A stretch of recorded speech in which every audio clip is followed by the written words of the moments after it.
بسم الله الرحمن الرحیم. عزتمندو، نن سبا په مولانا فضل الرحمن صاحب باندې دا اعتراض کولی شي وایي چې دی د ښځې حکمرانی ته حرام ویلی دي او اوس په خپله چې کوم دی د ده سره مریم نواز او نور زنانه ملګري دي.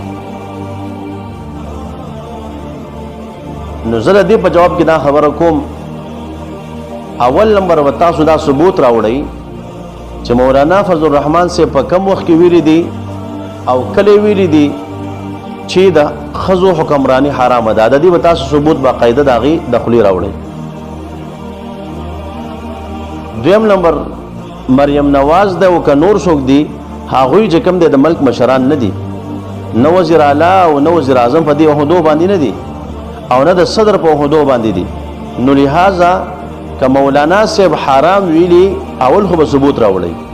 نو بیا به تاسو دا اعتراض هله کوو چې کله مریم نواز یا بل زنانه زمونږ د ملک نن سبا مشر وي، حالانکې داسې نه ده.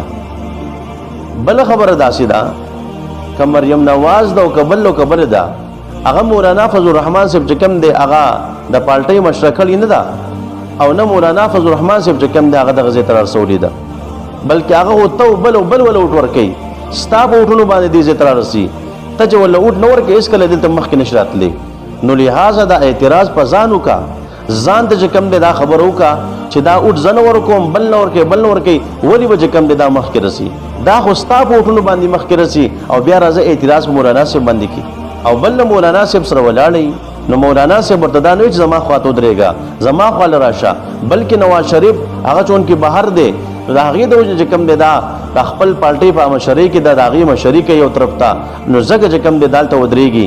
نو هېڅکله مولانا صاحب دې ته نه ویل چې ته ودرېږه، خو بعضې وختونه چې کوم دی هغه مجبوري وي، اضطراري حالات وي، لکه څنګه چې د مجبورۍ په حالات کې یو انسان مردار خوړی شي، یو انسان چې کوم دی په مجبورۍ کې هغه یو ناجایز کار هم کولی شي د مجبورۍ د وجې نه. نو دغه رنګې دا هغه اضطراري حالات دی. مولانا صاحب ورته نه وایي چې زما خواته ودرېږه، خو چې په خپله راضي ودرېږي نو په هغې کې زموږ قصور د کم ځای نه دی. الله رب عزت دی د علماء کرامو مینه محبت زنګ په زړونو کې پیدا کړي. وما علینا الا البلاغ.